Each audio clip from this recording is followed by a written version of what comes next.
Buenos días a todos y todos. Bienvenidos a esta conversación organizada por Alianza Américas sobre la reciente reforma constitucional en El Salvador. El día de hoy analizaremos los cambios impulsados por la Asamblea Legislativa y sus implicaciones para la democracia y el Estado de Derecho en el país. Hoy nos acompaña una experta clave en esos temas, Ruth Eleonora, abogada y jefa del área de anticorrupción y justicia en la organización Cristosal. Ruth es una voz fundamental en la defensa de la democracia y los derechos humanos en El Salvador y recientemente fue reconocida por la BBC de Londres como una de las 100 mujeres más inspiradoras e influyentes del mundo en 2024. Muchas gracias, Ruth, por estar aquí con nosotros.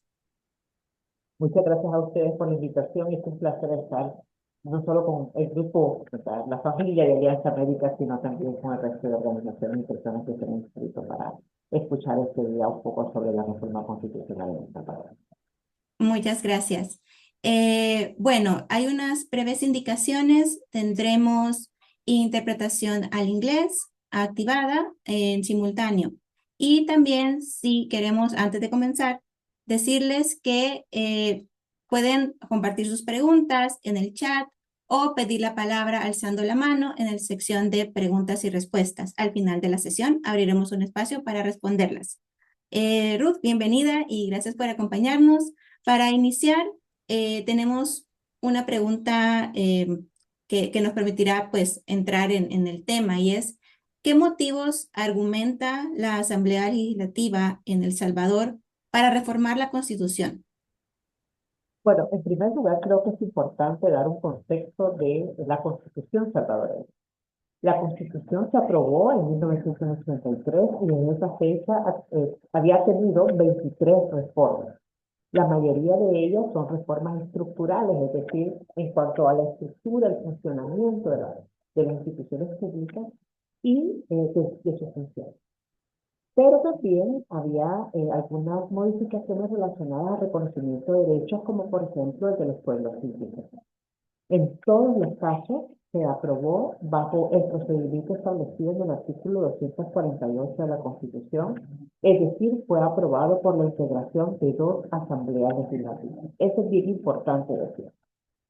En el 2012, ante la intención de la Asamblea Legislativa de reformar en aquel momento la Constitución para quitar la posibilidad de elegir diputados no partidarios, así como el orden de las candidaturas que se proponen por los partidos, el orden de las listas, la Sala de lo Constitucional, integrada en ese momento, determinó que en la jurisprudencia, en la Inconstitucionalidad 7-2012, determinó una serie de etapas y describió de una manera muy didáctica las etapas para la reforma constitucional. Entre ellas, marcó con mucha firmeza y además con mucho detalle la posibilidad de que los salvadoreños participaran de esa reforma constitucional a través de su participación en las elecciones. No significa que los salvadoreños, digamos, fuéramos a votar por la reforma o no, sino que Ruth, significa que, disculpe que le sí, interrumpa en este adelante, momento. Nos comunican que hay mucho eco en su audio. denme un Entonces, minuto, si escúchame se ahora. si puede ajustar su micrófono o acercarlo tal vez. Sí, cómo no, ¿se escucha mejor ahora? Nos dicen que no. Denme un minuto, por favor, para tratar de mejorarlo. Un segundo. Con todo gusto, gracias. Veamos ahora. ¿Es posible que esté mejor? Nos dicen que no, que se escucha un poco de eco todavía. Tal vez la sugerencia que dan es que se quite los audífonos. ¿Sí? Eh, ¿Veamos ahora? ¿Qué mejor exposición? Nos comentan, por favor, si se escucha mejor. Adelante, Ruth. Hola, 1, 2, 1, 2. ¿Se escucha mejor? Sí. Ahora sí, nos hacen ver que sí. Perdón por interrumpirla, pero Ahora siempre hay eco, dice. sí. Entonces, lo que comentaba es que en ese momento, ya estamos en el 2012, y, eh, y, y no es que la ciudadanía tuviese que votar en la elección como fuese un plebiscito, un referéndum, etcétera, sino que a través del proceso electoral, la ciudadanía tenía la posibilidad de saber qué reformas se habían propuesto antes para que con su voto poder elegir diputados,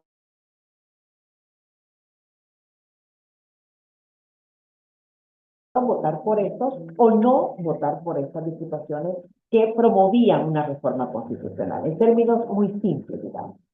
De ahí que no solo se necesitaran esas dos integraciones de la Asamblea Legislativa, es decir, dos asambleas legislativas, sino también una elección por el medio y a partir de esa elección que la ciudadanía pudiera intervenir para que con la propaganda que hicieran los partidos y las candidaturas durante la elección legislativa, pues entonces así la gente pudiera conocer, ¿verdad? Pudiera conocer este proceso de reforma constitucional y cuáles eran las propuestas de uno o de otro.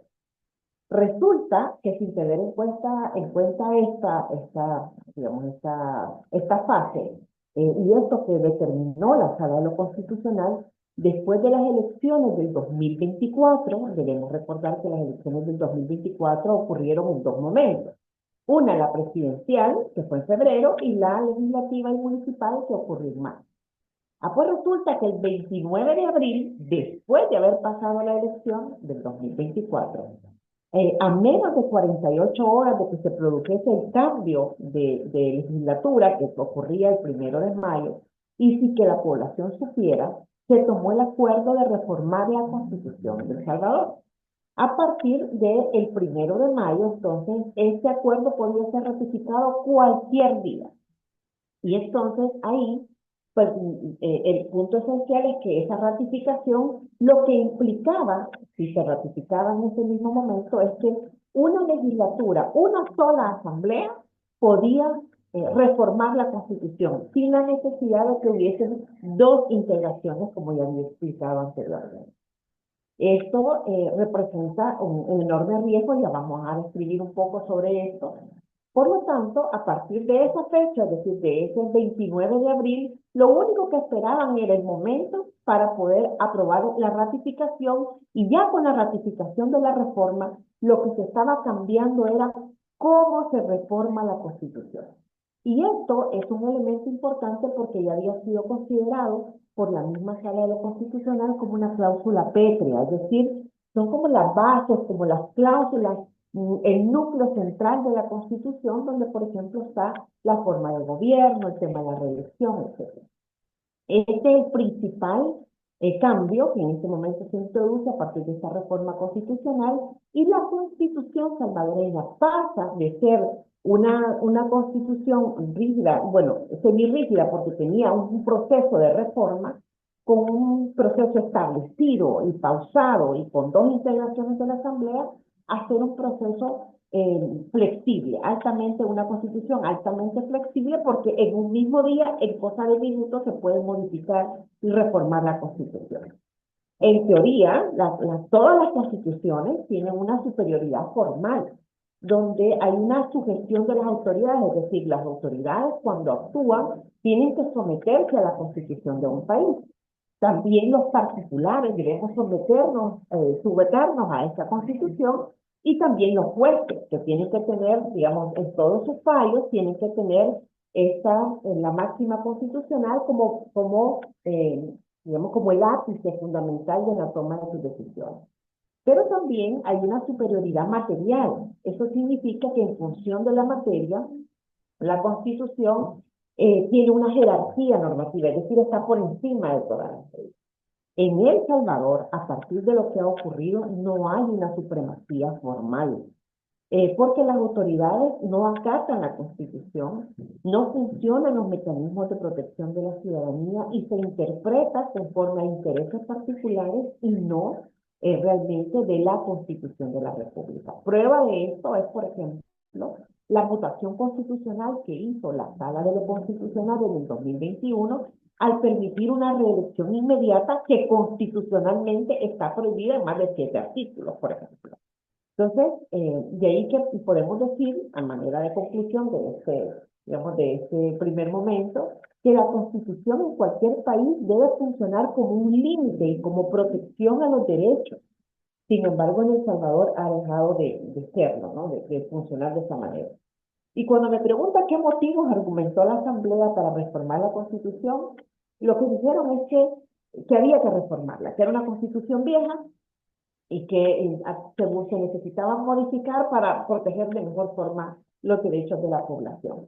Sin embargo, como ya hemos visto, el hecho de que una constitución tenga, digamos, un periodo de existencia de 30 años, pudiera ser, eso no significa que no podía ser reformada, como ya he explicado. Sin embargo, tenía pautas y procesos que tenían que ser, digamos, seguidos para que eso se considerara una reforma constitucional bien establecida. Ya refería, solo para regresar a la manera en la que empecé, que la Constitución había sido reformada en 23 ocasiones previo a este proceso de reforma que se acaba de terminar de aprobar.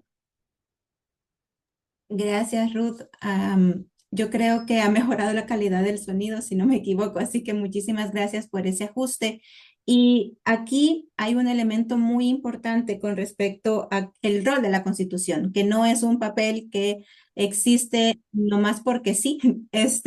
Como usted dice, es el límite y protección a los derechos de los ciudadanos. Como un elemento central del papel en sí de este documento importantísimo. Y en este contexto se habla mucho de la situación política en el que se desarrolla esta reforma.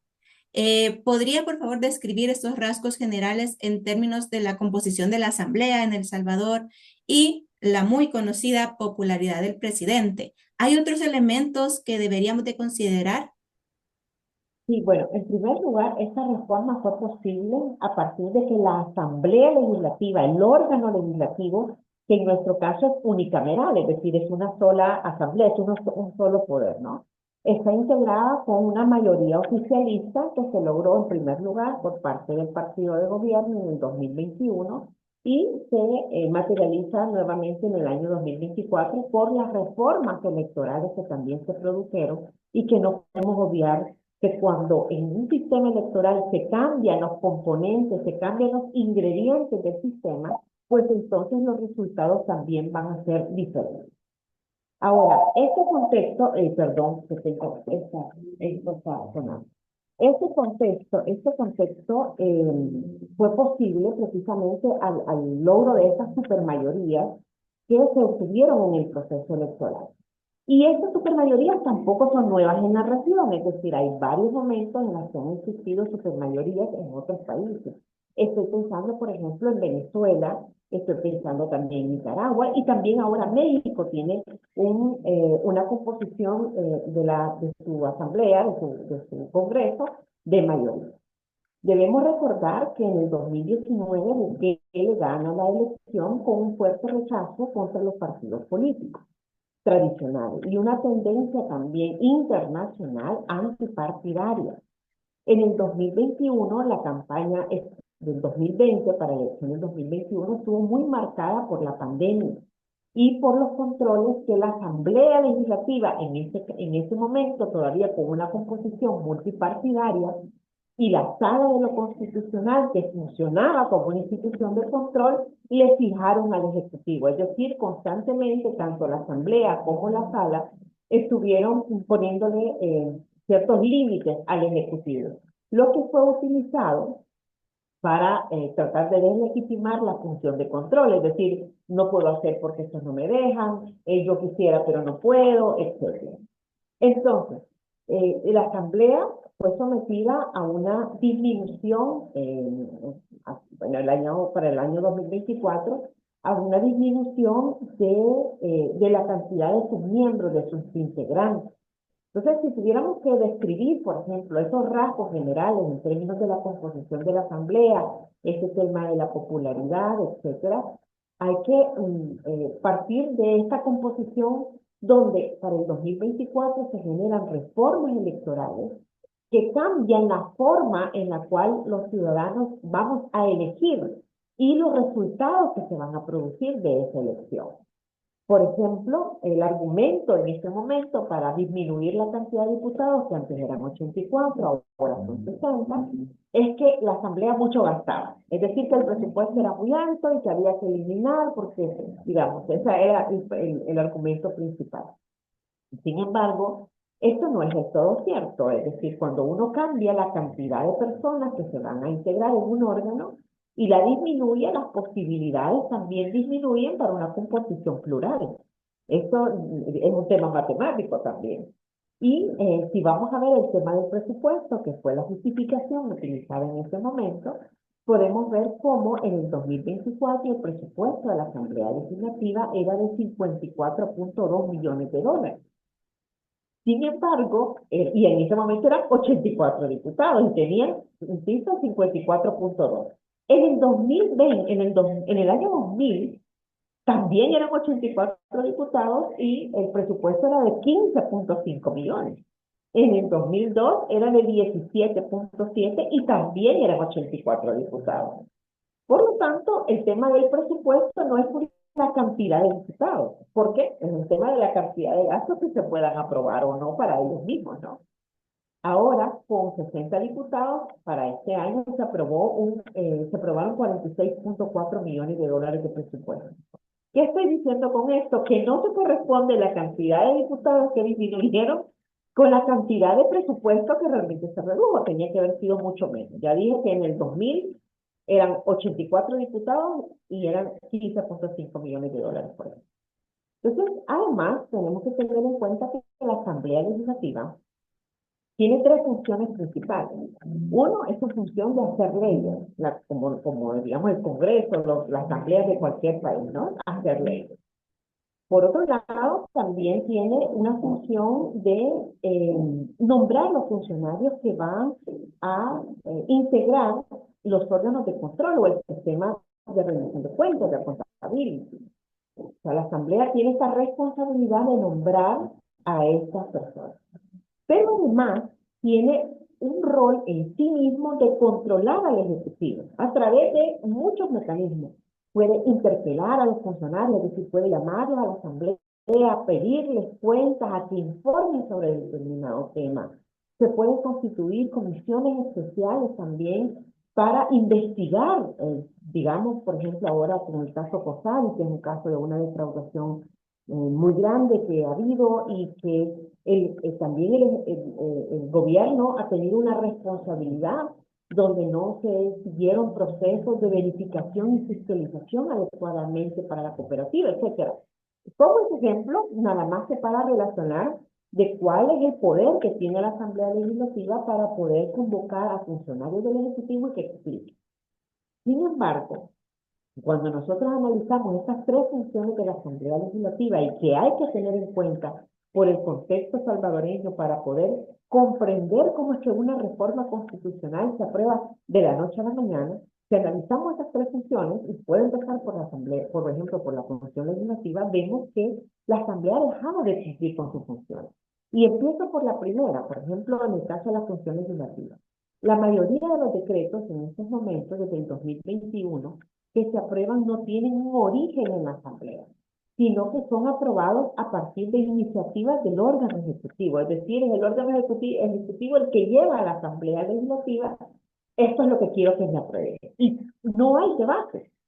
Casi, bueno, casi no, más del 40%, según un estudio que hizo Observa El Salvador, más del 40% de lo que se lleva a la Asamblea Legislativa por parte del Ejecutivo pasa con dispensa de trámites. ¿Esto qué significa? Que se aprueba en el momento. Esto es posible en situaciones de emergencia. O sea, quiero dejar bien claro que ante situaciones de emergencia, usted no va a seguir todo el proceso de formación de ley ordinario porque tiene que resolver una emergencia. Pero aquí no, o sea, pareciera que toda la vida estuviéramos en emergencia porque, insisto, más del 40% se aprueban de esta manera. Hasta la reforma constitucional se aprobó con dispensa de trámite. Voy a dar dos datos, como se aprueba en dos momentos. Antes con dos asambleas, ahora con una sola. Pero bueno, en esa reforma constitucional del artículo 248, la primera parte o la primera etapa es la aprobación del acuerdo de reforma constitucional. Eso se produjo el 29 de abril en menos de 2 horas. Es decir, en menos de 120 minutos se aprobó el acuerdo de reforma este es el tiempo que duró entre el momento en el que se presenta ante el pleno de la Asamblea y el tiempo en el que todos levantan la mano y dicen aprobado. Eso hay que tenerlo en cuenta porque demuestra cómo incluso habiéndose hecho de una manera errada porque no se hizo antes de la elección, sino después de la elección, también se hizo de manera muy apresurada, es decir, les urgía hacer la reforma constitucional. Y la segunda etapa, que es la que acabamos de vivir, que es la ratificación de ese acuerdo que se hizo rápido, ¿verdad? Sin consulta, sin debate, sin nada, se hizo en 27 minutos. Eso fue lo que tardó entre que se presenta la pieza y el momento de la aprobación. Vaya, eso es en cuanto a la función legislativa. En cuanto a la función de elegir personas que van a dirigir las instituciones de control, entiéndase Corte de Cuentas de la República, Fiscalía, el órgano electoral, etcétera, ninguna de las instituciones públicas en El Salvador que forman parte de este sistema de rendición de cuentas, de accountability, cumplen con una función de control del poder. En El Salvador podemos asegurar que no hay ninguna institución del sistema de rendición de cuentas que actúe en defensa de los intereses de los salvadoreños. Y sobre esto pudiera mencionar para ampliar que visiten la página de Cristosal que tenemos una presentación de cada una de las instituciones sobre en el sistema, en lo que se evalúa el sistema de control de El Salvador y que este año vamos a actualizarla, porque eso es un estudio que hicimos en el 2024 con respecto al 2023, y este año lo vamos a actualizar. Sobre la función de control de la misma Asamblea Legislativa, que ya sería la tercera función, que debe ejercerlo la Asamblea de una manera independiente, etcétera, lo digo con mucha contundencia, la Asamblea renunció a su función de controlar el poder para convertirse en el brazo que apoya ni siquiera legislativo, porque la función legislativa implica debate, implica participación, implica otros elementos que están ausentes en el contexto de El Salvador, para convertirse en el brazo que aprueba leyes del Ejecutivo. Entonces, en resumen, digamos, para cerrar esta pregunta, podemos afirmar cuatro cosas. Uno, desde la instauración del régimen oficialista se han desarticulado las instituciones de control y se han neutralizado las herramientas de control que tenía la población. Y solo pongo como ejemplo que el 6 de mayo del 2024 presentamos 10 abogados de la República una demanda de inconstitucionalidad contra el acuerdo de reforma constitucional que se había aprobado el 29 de abril. Hasta esta fecha, la Sala de lo Constitucional no ha dicho nada, y claro, no puede decir nada porque es una institución que ha sido cooptada y donde se han colocado personas que no cumplen con los requisitos para votar. En un segundo, digamos, elemento es que no hay respeto por el Estado de Derecho. Muestra de eso es el recurrente aprobación del régimen de excepción. De lo que estamos hablando es de suspensión de garantías constitucionales, porque a veces el régimen de excepción solo se asocia eminentemente con un tema de seguridad, y aquí estamos hablando de suspensión de garantías constitucionales. Y además las modificaciones en la legislación también sobre, digamos, sobre el gasto público, pensando en que se ha reformado todo el sistema de compras públicas en el país. Esto ha implicado que cada vez más se concentra el poder en una sola persona en El Salvador, eliminando los frenos y contrapesos. Eso es muy importante cuando la independencia judicial se pierde, cuando los jueces dejan de actuar, cuando los jueces empiezan a responder únicamente a otro poder, como el caso del Ejecutivo. Quien pierde somos los ciudadanos, y la ciudadanía, porque también se pierde la garantía de tener un juicio justo o un proceso justo o simplemente de que exista justicia, ¿no? En los casos que se presenten ante la judicatura. Y finalmente, las decisiones que afectan al país se toman con base en intereses de pocos. Mal uso de fondos públicos, utilización del dinero público, las pensiones. Hemos visto cómo se ha utilizado más del 80% del fondo de pensiones ya por parte del Estado salvadoreño cómo se aprobó la ley Bitcoin sin ningún tipo de discusión, que eso no ha traído ningún beneficio para la población, y menciono el tema de la minería, por ejemplo, donde se aprobó también en menos de 72 horas una ley que va a afectar a la población entera. Entonces, esos son los costos que tiene no tener una institucionalidad que responda a los intereses de la población, y son elementos que hay que considerar frente a este manto de la popularidad que pareciera terminar de justificar cualquier tipo de abuso de poder estatal. Gracias, Ruth. Creo que de los elementos que usted nos señala, que han sido varios y todos muy importantes, sin duda el tema del rol de la Asamblea en estas tres segmentos, ¿no? De hacer las leyes, nombrar funcionarios y controlar el Ejecutivo, sobre todo, que en este momento hemos visto que es más que todo esa herramienta del Ejecutivo, el control que tiene para aprobar leyes como las que usted menciona hacia el final, lo de la prohibición de la minería, se levantó. La ley de Bitcoin se aprobó sin ningún estudio previo, y así podemos dar otros ejemplos de cómo el Ejecutivo manda al legislativo. Y otro elemento que creo que hace eco para los casos de las organizaciones que estamos en Estados Unidos es esto de la eficiencia, ¿no? Esto de por recortar personal, recortar instituciones por una cuestión de eficiencia. Y ya usted decía que en el caso de la Asamblea en El Salvador, que pasó a 60 diputados, tienen igual un presupuesto muy alto, mucho más alto que otros años donde habían más diputados. Entonces, creo que esto es algo que nos llama la atención porque se está hablando mucho de la eficiencia, ¿no? De los departamentos de eficiencia gubernamental.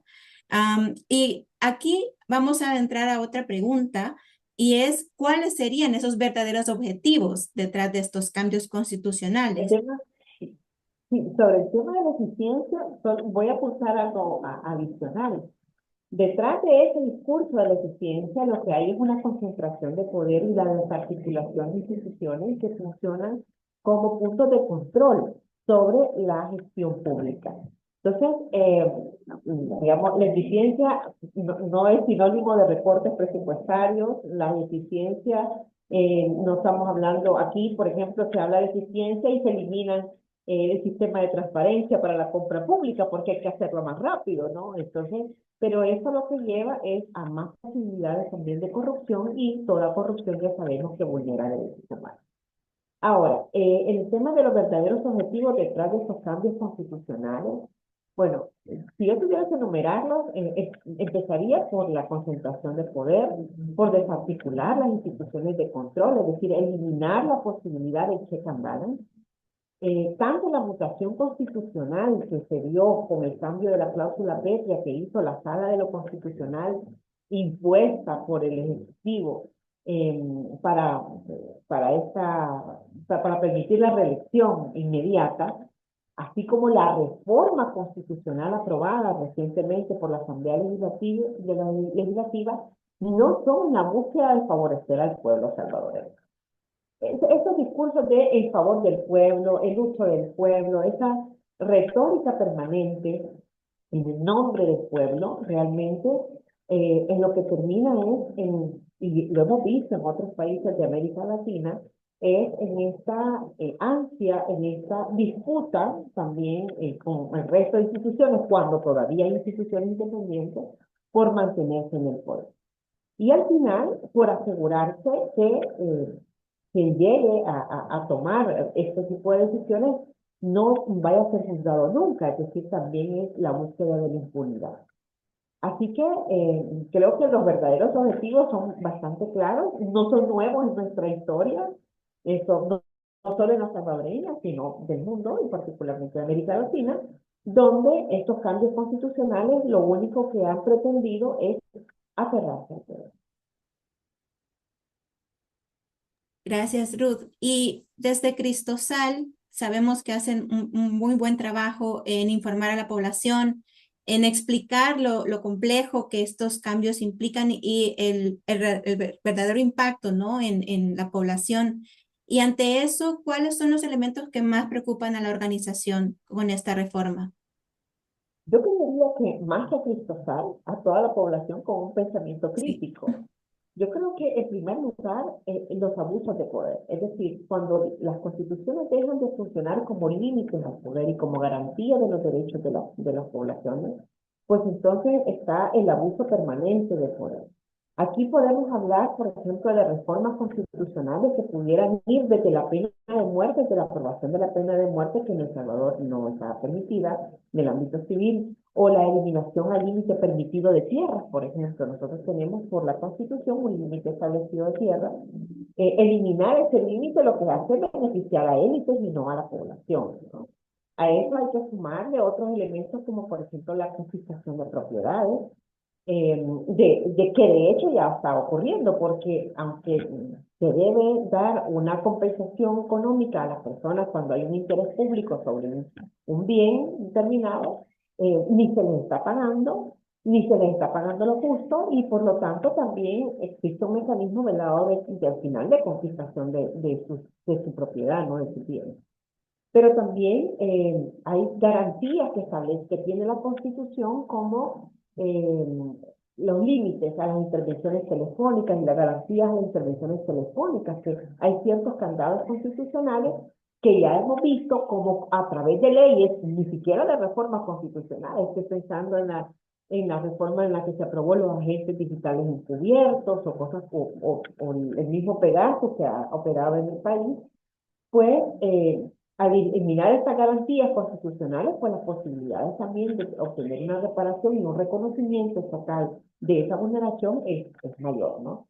Pero también pudiéramos seguir y pensar en otro elemento, en otra reforma que sería muy perjudicial para la población y que ya de hecho ocurre, que es la eliminación de la inviolabilidad de la morada o de la inviolabilidad del hogar. Es decir, en términos teóricos y formales, una persona, el cuerpo de seguridad puede llegar a su casa y entrar si hay un delito en proceso, ¿no? Si hay una flagrancia. Pero de lo contrario, si no, tienen que mostrarle una orden. Y esto, en términos prácticos, no está pasando, pero sí existe una garantía constitucional que, digamos, restringe esa posibilidad al poder público. Y además, voy más allá todavía, estoy pensando en la eliminación de la autonomía de la Universidad de El Salvador, de la autonomía universitaria, que es un tema tan sensible.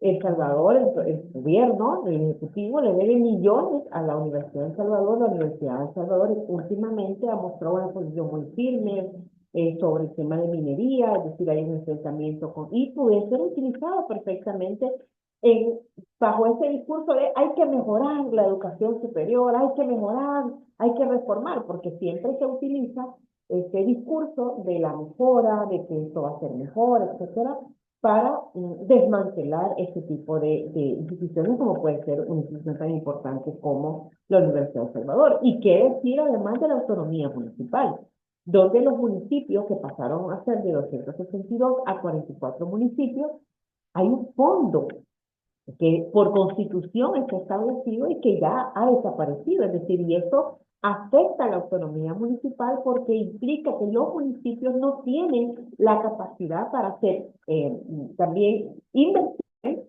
a partir de lo que consideran como estructura de gobierno, en este caso local, ¿no? Sino que dependen de la obra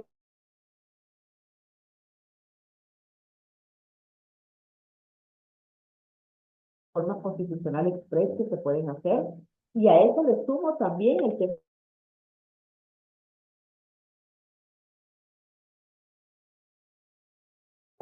no indefinida y aparentemente, según lo que han dicho hasta ahora, pero eso puede cambiar en cualquier momento, solo por 2 periodos, resulta que puede ser también de manera indefinida. Pues, para eso recomiendo la reciente sentencia que emitió la Corte Interamericana en el caso de Nicaragua, que muy vale mucho la pena leer.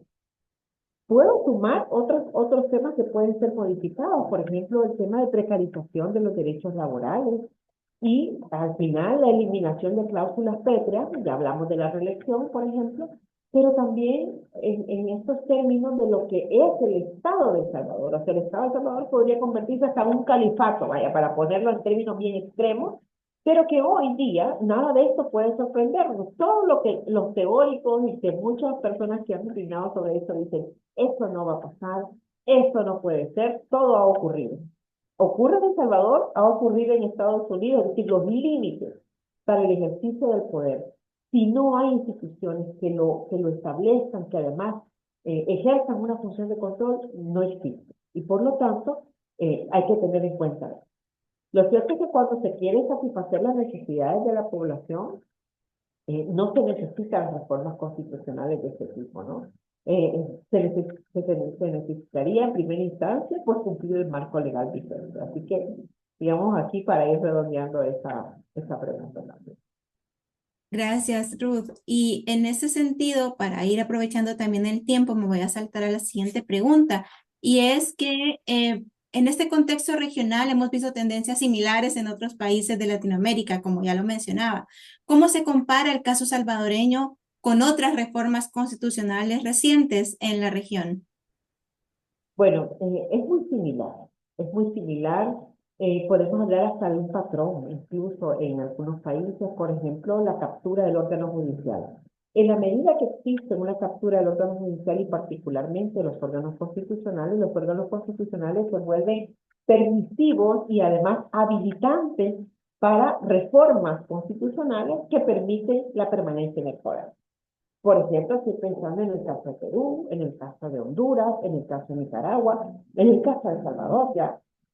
Vimos también como en otros países, como el caso de Colombia, le pusieron un límite, le pusieron frenos, etcétera. Es decir, esto tiene muchísimas similitudes, ya decía, hay un patrón sobre el tema de la reelección y de la permanencia en el poder. Pero también a nivel discursivo, nosotros vemos cómo hay tendencias también muy similares en función de la eficiencia, de la reducción del gasto público, etcétera, que lo que vienen es a debilitar. No significa que las instituciones y que los gobiernos no tengan que utilizar de mejor manera los recursos que aportamos todos y todas, ¿verdad? Porque creo que ese no es el punto de discusión.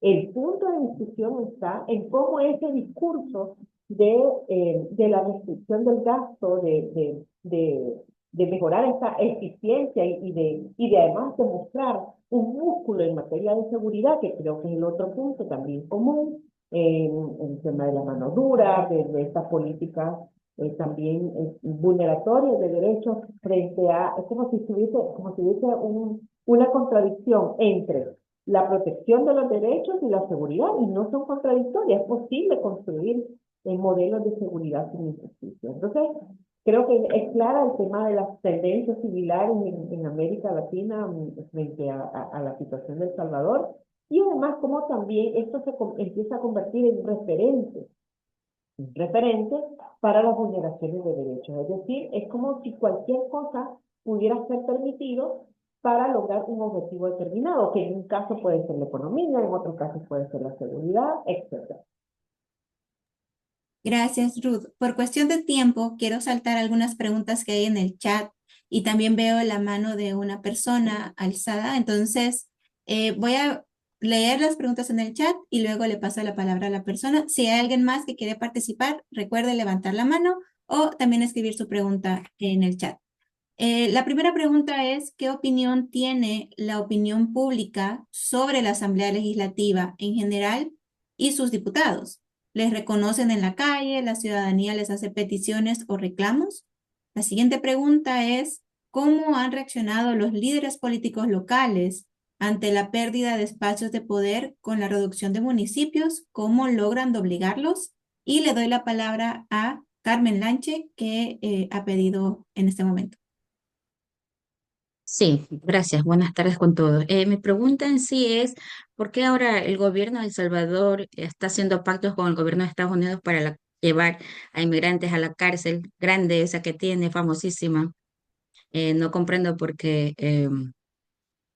se supone que el Nayib Bukele eh, supuestamente va a cobrar una X cantidad por esa persona, ¿verdad? Pero en sí. ¿Por qué es el pacto ahora? ¿Qué es lo que el gobierno salvadoreño quiere sacar de eso? Si es que quiere tomar ventaja o es solamente por parte de dinero, no sé, pero pienso de que antes de que las personas las manden allá, todos tienen los derechos para, los derechos, ¿verdad? Los derechos que todo ser humano tiene, porque no es de, si te van a deportar, que te deporten, pero no, deportarte a un país encima, cumplir cárcel. Entonces, mi pregunta es, no sé si usted me tiene alguna respuesta, pero tengo preocupación. Gracias. Gracias, Carmen. Ruth, adelante. Bueno, empiezo con la opinión sobre la Asamblea Legislativa. Mire, la opinión de la Asamblea Legislativa ha disminuido. La Asamblea Legislativa, muchos de los diputados no son conocidos por la población. Muchos votan por la bandera, es decir, por el símbolo partidario, en este caso oficialista. Pero muchos de ellos, la gente ni siquiera los reconoce en la calle porque no saben quiénes son. Hay unos que tienen una vocería pública que son a los que les permiten, porque también hay que decirlo con claridad, no todos incluso pueden hablar en el pleno. No existe, digamos, ese pleno ejercicio de la libertad de expresión y de representación de estas personas que obtienen con el voto de la gente, ¿no? Sino que muchos llegan, insisto, a partir de la marcha por la bandera y por la cantidad de diputados que logra obtener el partido político y a partir de eso se hace la distribución de Estado. Entonces, muchos son desconocidos, pero insisto, en las últimas mediciones pueden revisar la encuesta de la Gaviria, por ejemplo, que salió hace menos de un mes, donde pues ya hay una tendencia a la baja de esa imagen de la Asamblea Legislativa, porque al final no produce, o solo produce lo que el Ejecutivo le manda, ¿no? O sea, pero no tiene una actividad más allá de eso. En cuanto a cómo reaccionan los líderes políticos locales sobre esta reducción de los municipios y de esta reducción de espacios de poder, bueno, hay que decir que ya decía que en el caso de El Salvador, como también ocurre en otros lugares, el descrédito de los partidos políticos, digamos, fue incluso un pilar para el gane de Nayib Bukele en su primera elección en el 2019, y que también se mantuvo fundamentalmente por este discurso de FMLN y Arena, como si todo se encerrara alrededor de los partidos estos dos partidos de oposición tradicional. Entonces, ha habido mucho silencio, las cúpulas partidarias son bastante silentes, y tampoco es que tengan una gran base de población que les acompañe, y por lo tanto, pues, es este discurso de que, bueno, ya ellos tuvieron el poder, ahora lo tenemos nosotros, ¿no? Entonces ellos quedan como relegados. No ha habido una expresión ni organizada, ni estructurada desde el sentido, digamos, de la narrativa de un posicionamiento firme frente a eso. Simplemente, ante esto lo que se ha dicho es, bueno, a la gente así lo quiso, ¿no? Y sobre el tema de este acuerdo entre el gobierno de El Salvador y el gobierno de Estados Unidos, bueno, hay muchas lecturas, hay muchas cosas que decir sobre esto, pero sí creo que lo que busca Bukele es un apoyo incondicional o verse bien o quedar bien frente al gobierno de los Estados Unidos. Creo que uno de los, digamos, de los presidentes más activos en mostrar su apoyo a una opción política determinada en Estados Unidos fue precisamente Nayib Bukele con el apoyo a Donald Trump. Y eso tiene su antecedente, es decir, en el gobierno anterior, pero además porque no podemos olvidar de que en Estados Unidos se están juzgando líderes de pandillas en estos momentos en Nueva York. Y por lo tanto, también he sabido en el caso salvadoreño de esta relación que existe que existió entre los líderes de pandillas y el gobierno, en este caso actual, ¿no?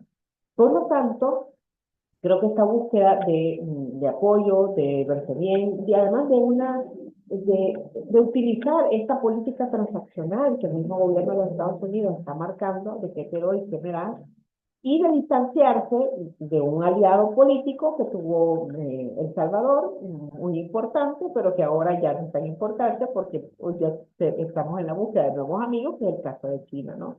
Donde pues, también, digamos, es jugar un poco en esta geopolítica y ubicarse de manera más favorable frente a los Estados Unidos, donde la población también reconoce que es más importante la relación con Estados Unidos que con China. Ahora, ¿hasta qué punto esa relación con Estados Unidos se mantendrá siendo buena? Bueno, todos piensan que depende de cuánto el presidente de la República le ofrezca a Estados Unidos. Cuando creo que también hay otros factores, como por ejemplo el tema de esta vinculación del gobierno de El Salvador con los líderes de pandillas que están detenidos en Estados Unidos. Gracias, Ruth. Invitamos a quien quiera alzar la mano y pedir la palabra para realizar su pregunta. Mientras tanto, tengo una pregunta relacionada a la construcción de una narrativa de nueva democracia en El Salvador, algo que también había mencionado anteriormente, y es si podría explicarnos a qué se refiere esa nueva democracia y de qué manera esta reforma en la Constitución contribuye al proyecto político del presidente Bukele y qué significa, ¿no?, para el país. Bueno, quiero partir de ese concepto de democracia, ¿no? Con estos tres elementos que debe cumplir mínimo una democracia. Uno son elecciones libres, periódicas y competitivas. En El Salvador, si hay una elección libre, yo creo que ya es un tema cuestionado, a partir de que no hay una institucionalidad que garantice el ejercicio libre del sufragio, no hay sanciones para quien vulnere la ley electoral si es el partido político de gobierno, no se fiscaliza el financiamiento de partidos y de candidaturas, el financiamiento privado, no se le obliga al partido de gobierno a entregar su financista. Hay financiamiento público, está entrando mucho financiamiento público, se utiliza de manera indebida el financiamiento público en el caso del partido de gobierno, etcétera. Y eso restringe la libertad de sufragio. Eso es un tema que nos daría para otro día de discusión. Un segundo punto es el reconocimiento de los derechos y las garantías para el ejercicio de esos derechos. En El Salvador tenemos una constitución muy buena, muy hermosa en términos de su construcción. Sin embargo, no existen garantías para el ejercicio de los derechos en estos momentos en el país. No hay instituciones que garanticen el ejercicio pleno de los derechos y además que garanticen justicia. Y un tercer elemento que son las instituciones de control, no solo la existencia, sino el funcionamiento de las instituciones de control que efectivamente hagan una fiscalización del poder. Sin esos tres elementos no estamos hablando de democracia. Entonces, esta construcción de esta nueva democracia, donde pues no existe garantía de los derechos, donde no hay elecciones libres, periódicas y competitivas, donde no hay instituciones de control, pues es cualquier cosa menos eso, ¿no? O sea, realmente estamos hablando de un régimen autoritario y, claro, ante los ojos internacionales tampoco es, digamos, lo más favorable reconocer si vivimos en un régimen autoritario. Entonces estamos hablando narrativamente de una nueva forma de democracia, pero todos, digamos, no hay persona que conozca, que haya, digamos, leído un poco, que pueda identificar a lo que vive El Salvador como una democracia. Gracias, Ruth. Nos preguntan qué similitudes tiene la situación actual de El Salvador con las recientes reformas de México sobre la eliminación del Instituto de Transparencia y el cambio del sistema judicial. Yo he seguido con mucha preocupación el caso mexicano porque esta es una historia que ya vivimos. Ya vivimos porque la primera institución que se desmanteló durante el periodo Bukele fue el Instituto de Acceso a la Información. Es decir, fue limitar el derecho de acceso a la información a la población. Una cosa es cambiar la estructura, la formalidad, y otra cosa es que ese cambio implique que no exista más una independencia de las instituciones que van a garantizar los derechos a la población, como en el caso del acceso a la información. En El Salvador tenemos una ley que fue reconocida como una de las mejores y ahora resulta que es una ley que no se aplica, porque todo lo que usted pide se lo declaran reservado. Alguna investigación que hicimos en Cristosal el año pasado, de 1.463 solicitudes de acceso a la información, solo el 27% fue entregado. O sea, esto para que tengan una magnitud de cómo el deterioro del derecho también implica que no se pueda hacer una participación ciudadana plena, porque no puedo hacer un combate contra la corrupción si no tengo la información necesaria que me tienen que brindar por obligación las instituciones. Por un lado. Y por el otro lado, en el caso del Poder Judicial, bueno, El Salvador ya lo vivió, nosotros vivimos toda una reforma a partir de 2021, en el cual no solo se retira a la Sala de lo Constitucional, se elimina, se cambian los jueces de la Sala de lo Constitucional, se instituyen sino que también se produjo una destitución masiva de jueces con el argumento de que tenían más de 60 años. Incluso ambos casos están ante la Comisión Interamericana de Derechos Humanos y bueno, esperamos que sea un proceso que siga. Este es un caso que llevamos particularmente desde Cristo. Pero además de eso, no solo ocurrió eso, sino que se crearon nuevas instancias, nuevos juzgados, hay un régimen de disponibilidad de los jueces donde se los puede cambiar de un lado para otro. El modelo que ha elegido México de elección popular es un modelo cuestionado, es decir, podemos ir a ver el caso de Bolivia, que también tiene un modelo de elección, donde hay que cuestionarse cómo se va a financiar las campañas electorales de estas personas, el tema de las comisiones de candidaturas, cómo se van a integrar las comisiones de candidaturas. Es decir, creo que hay que dar mucho seguimiento y en esto yo invitaría a las organizaciones de la sociedad civil a que se estructuren, a estructurar un plan de seguimiento sobre las etapas del proceso de elección y sobre todo que hagan el proceso de observación de esas elecciones porque definitivamente otra cosa será ya cuando esté cada uno en el ejercicio del cargo y digan, ¿se acuerdan que pasó tal cosa? ¿Se acuerdan? Que ya eso es hacer la autopsia, ¿verdad? Ya no corresponde hacer un análisis, digamos, preventivo, proactivo, como debiera ser en estos momentos. Sí, yo soy particularmente muy preocupada por esta zona. Gracias, Ruth. ¿Hay alguna otra pregunta que alguien quiera hacer, ya sea por el chat o con mano alzada? Mientras esperamos, voy a leer otra pregunta y es, ¿qué puede hacer la sociedad civil y la población salvadoreña en el exterior y la comunidad internacional ante estos cambios, ante estas señales de alerta, de alarma, este deterioro que hemos registrado, ¿no? ¿Qué acciones considera que son urgentes para este momento?